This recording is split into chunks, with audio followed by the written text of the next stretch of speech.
Dobro večer svima, pozdrav od mene.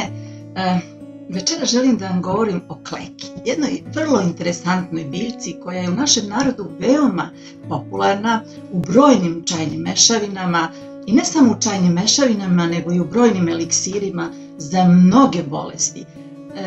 Da li su to tinkture, kombinacije sa medom, čak kombinacije sa puterom, kombinacije sa vodom, sa alkoholom i tako dalje.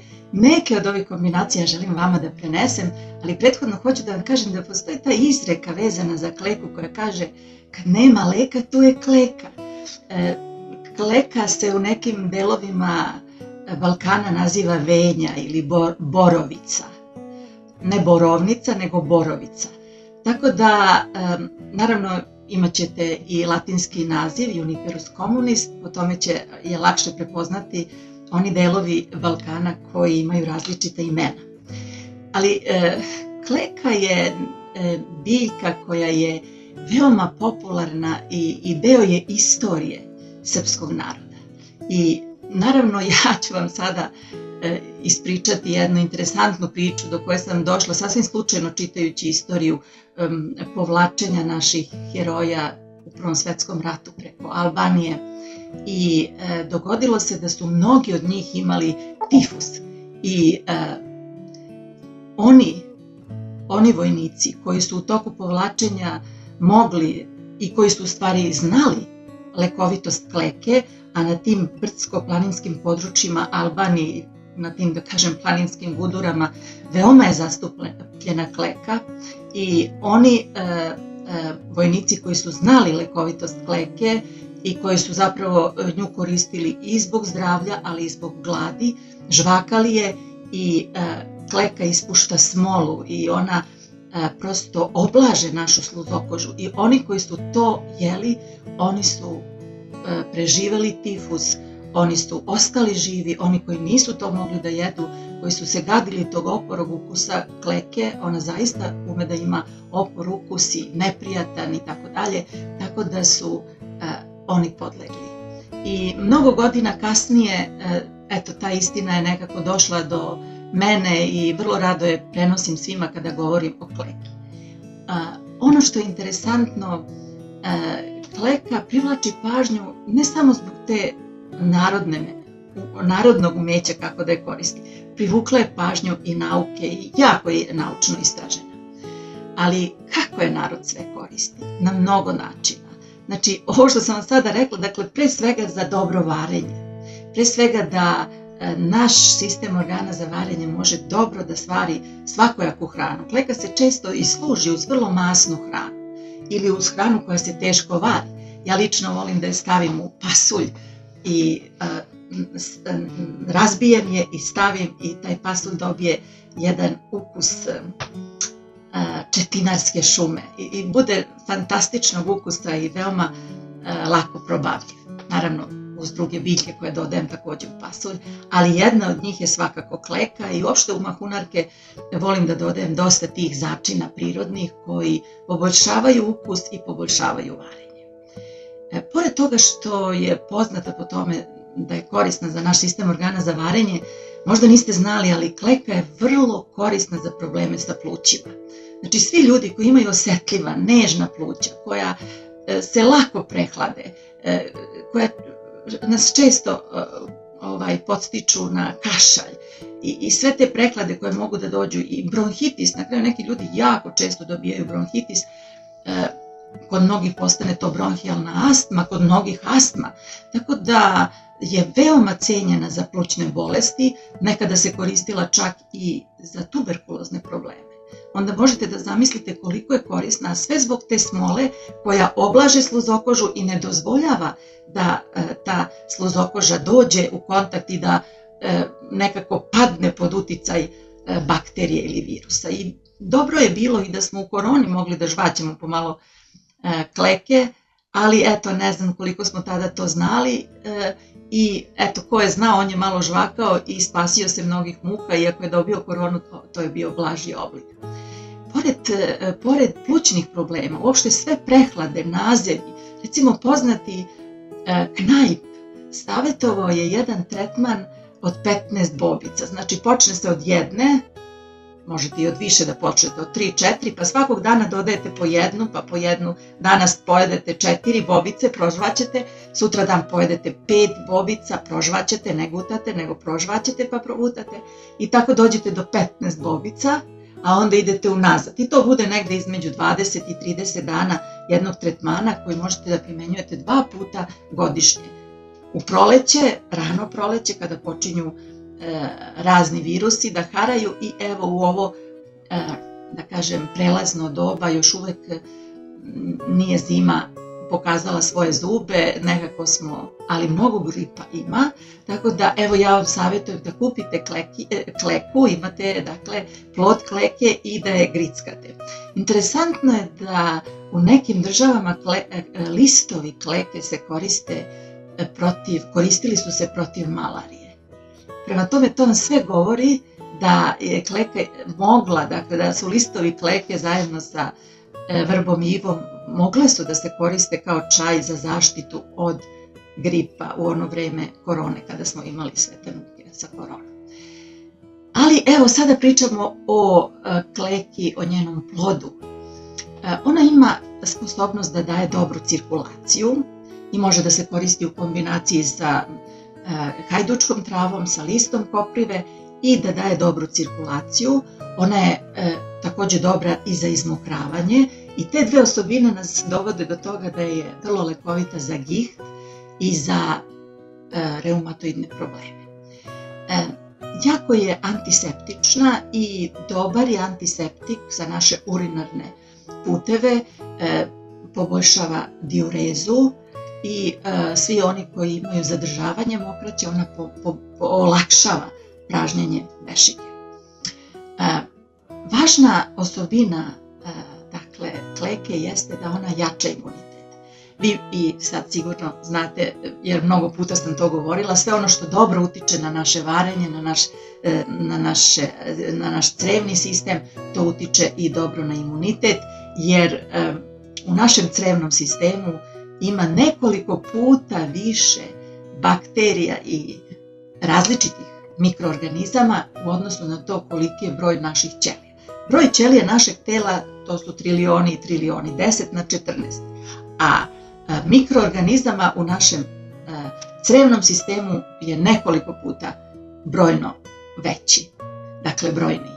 Prema tome, ta armija koja nas brani, dakle tu su i loše i dobre bakterije, te loše bakterije nas ne brane, ali brane nas dobre bakterije, a kleka utiče jako dobro na dobre bakterije. Vidimo da je istorija, naša srpska istorija zapisala da je branila naše vojnike, prema tome od tifusa, prema tome jako je dobra za naš crevni sistem i samim tim sve te dobre bakterije koje opstaju i mogu da žive u našem crevnom sistemu, one učestvuju u našem imunom sistemu.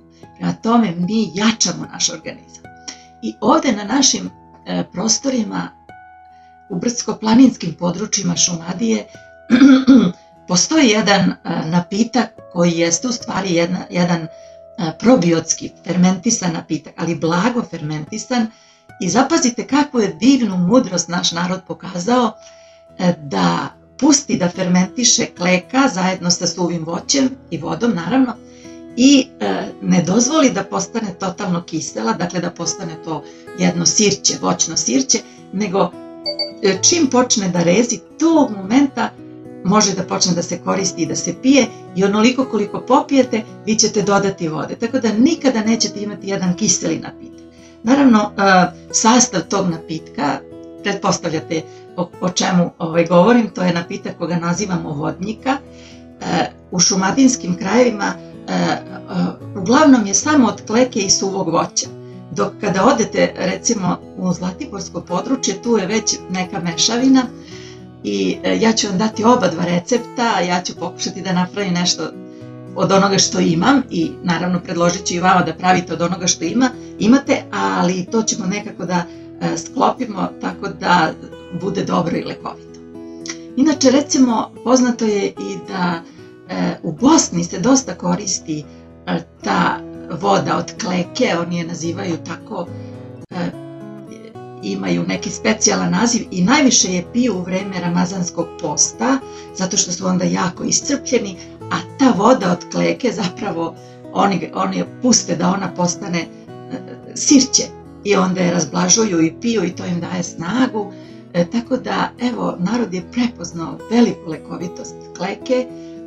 Kleka ima jednu jako dobru osobinu da, pored ostalih, a to je da smanjuje nivo mokraćne kiseline i zato je dobra za giht i reumu. I primećujem da mnogi ljudi imaju problema sa time, zbog toga što, naravno, jedemo jako slanu hranu, dimljenu, sa mnogo mesa, suvog i tako dalje, pogotovo sad u ovom periodu kada ima i kiselog kupusa koji ume da bude jako slan na nekim trpezama.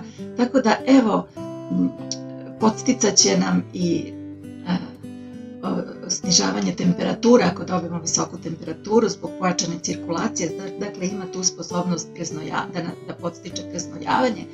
Tako da, evo, ja ću vam sada također i reći šta je nauka utvrdila, da li ima nekih kolizija sa narodnom medicinom ili naprotiv. Nauka mnogo istražuje kleku i sve ono što je vrlo popularno u narodu, nauka to ispituje da li je to plod mašte ili neki placebo efekat, ali evo i kao i kod mnogih drugih biljaka, tako i kod kleke vidimo da je nauka mnogo toga potvrdila, čak što više nešto je i novo otkrila što će u narodnoj medicini tek da zaživi. I evo, u plodu kleke ima C vitamina, 97 mg na 100 grama, znači mi ne možemo pojesti naravno 100 grama, ali možemo uneti deo tih vitamina. Naravno tu su i razni minerali, kalijum, kalcijum, mangan, sumpor. Dakle, to su sve korisni minerali koji nam pomažu u našem zdravlju. Onaj smolast ukus, ako ste nekada pokušali da prožvaćete kleku, vidjeli ste da će vam nekako u ustima biti kao neka masnoća smola koja vam lepi jezik za nepce.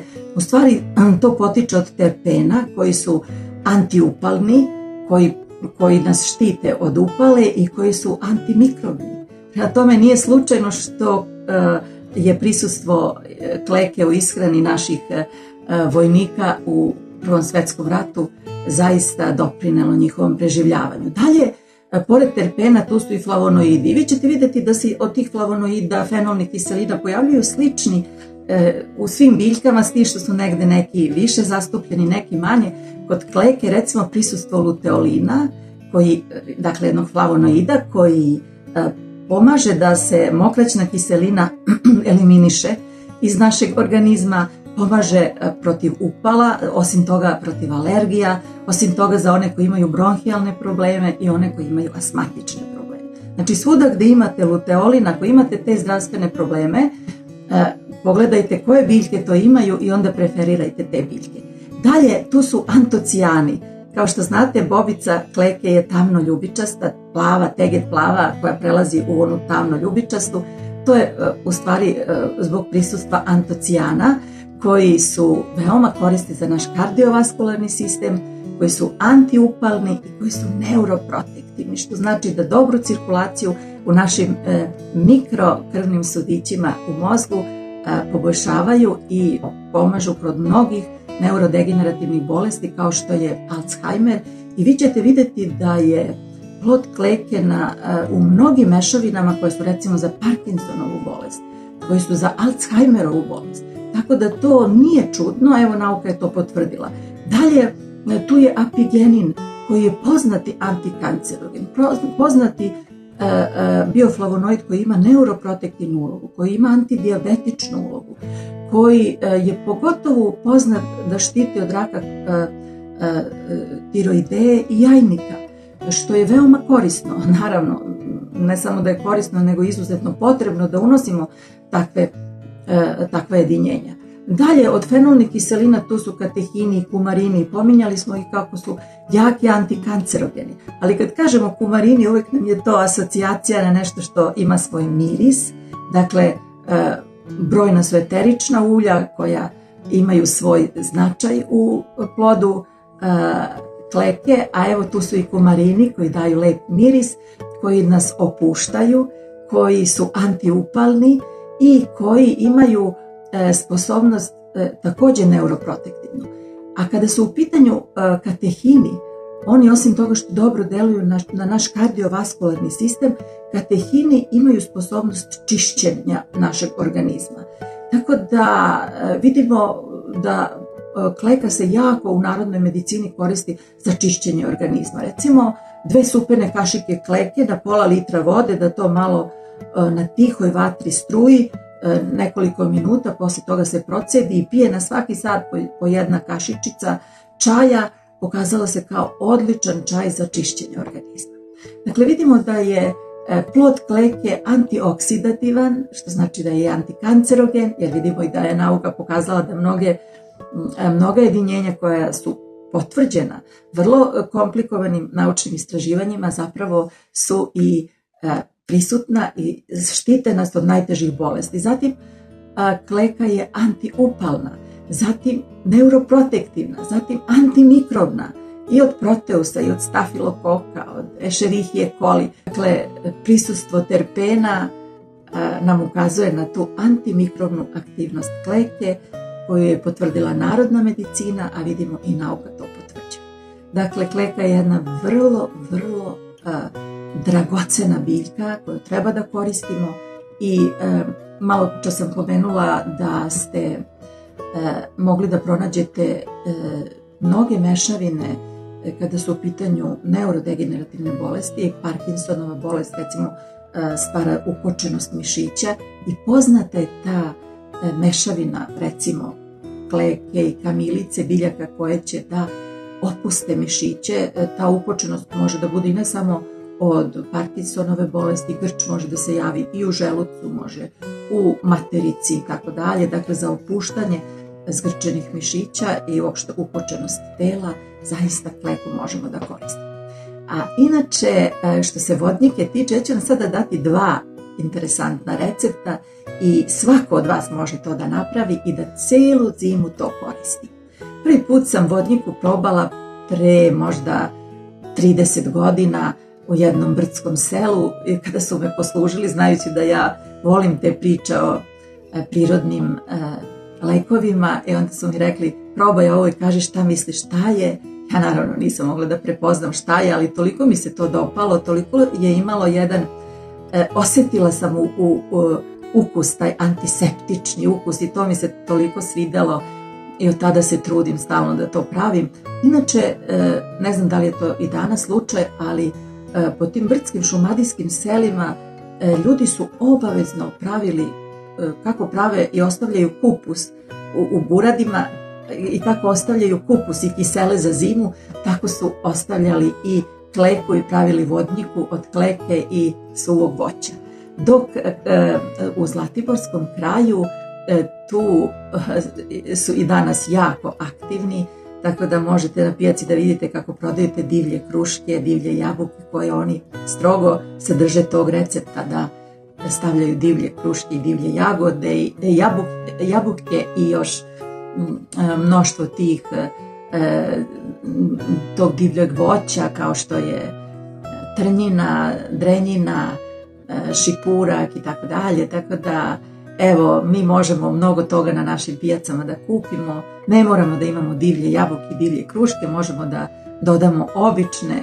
Ja volim i sama da osušim jabuke i da stavim i to će biti sasvim dovoljno. Taj napitak je jako blagog ukusa, dakle radi se o jednom sirćetnom vrenju, dakle fermentacija je sirćetna, govorila sam vam o pravljenju mladog sirćeta, dakle ovo je također ta voćna sirćetna fermentacija, s tim što ovdje taj proces fermentacije ne ide dalje, nego se zaustavlja tako što vi popijete jednu izvesnu količinu, na primjer dnevno se uzima po 1 čaša toga i čim ste popili tu 1 čašu, odmah novu dodate. Ako vas ima puno u kući i popijete danas litar, odmah ćete dodati litar vode. Onog momenta kad vidite da su sve klekinje pale na dno, znači da su se već prilično istrošile i da možete da počnete jedan novi ciklus. Potrebno je kratko vreme, možda 2 nedelje, da se osjeti taj rezak ukus i da možemo da počnemo da koristimo. i na taj način unećemo dosta probiotskih bakterija i ojačat ćemo naš imunitet i naše dece naravno, tako da vam ja svesrdno preporučujem da nikako ne izostavite da napravite ovaj važan eliksir za naše zdravlje. A sada idemo da pravimo vodnik. I evo ovdje sam spremila šta ću sve da stavim u vodniku. Ovo ovdje što vidite to je kleka, ali ako hoćete da pravite po starim šumadinskim receptima, onda samo kleka i suve jabuke. Dakle, negde ide oko pola kilograma kleke i 1 šaka suvih jabuka i 3 litra vode. Ali ja sam se odlučila više za taj bogatiji način pravljenja kleke i tu osim suvih jabuka stavit ću i malo mušmula. Naravno, tu su neizbežni šipurak. Ove suve sitne bobice što vidite, to je glog i on može da ide, može i trnjina, ali ja je nemam. A ovo ovdje što vidite, to je dren. Imam i svežeg drena, zamrznutog, pa se vidi malo beličasto, znači nije ubuđalo, nego je još uvek zamrznuto, i osušeni dren, drenjina osušena, tako da ću i to staviti pored osušene kleke i to ću sve da stavim u jednu teglu 3 litra i to će biti dovoljno.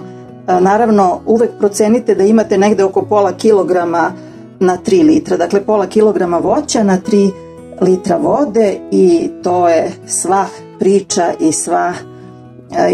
i sav rad koji treba da uložimo da bismo dobili ovako jedan zdrav napitak. I evo, ja vas podstičem da to uradimo.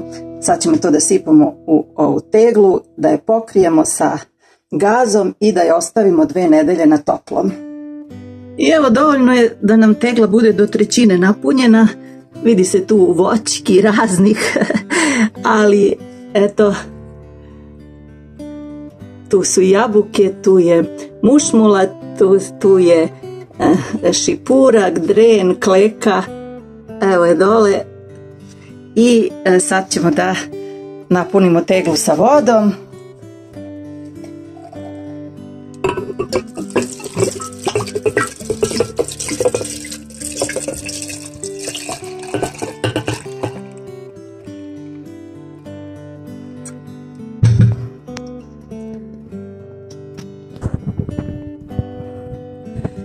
Evo kako to divno izgleda, sva ta eksplozija boja različitih, a kad pomislim još kako će to da bude zdravo, znači pošto je ovo voćno sirćetno vrenje ili fermentacija, ne moramo da se plašimo da nam bilo šta bude u kontaktu sa vazduhom od voćke, znači čak šta više to je aerobna fermentacija i neće doći ni do kakvih problema.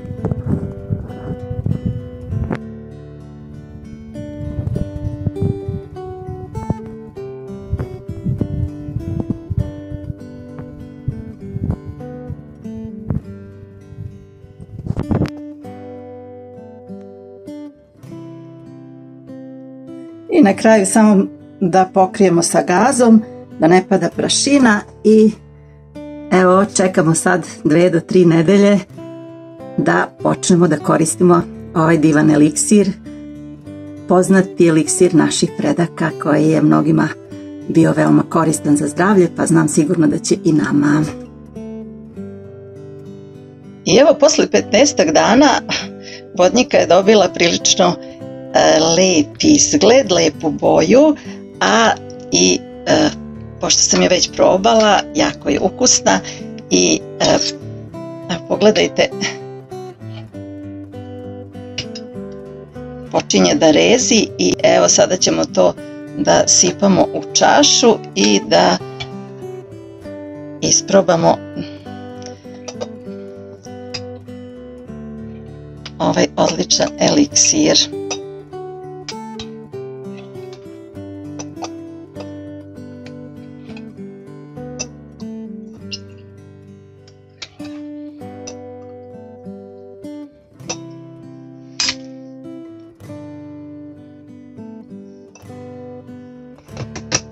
I pogledajte samo ovu predivnu boju, vodnike koja je poprimila od svih ovih suvih, što svežih bobičastih voćkica i evo ovoliko koliko sam uzela i ocedila, odmah ću toliko da vratim. Prema tome nikako neću da dozvolim da mi se ovaj napitak ukiseli, dakle da postane sirće, nego blago fermentisani napitak koji će veoma koristiti našem imunom sistemu i svemu onome o čemu smo razgovarali.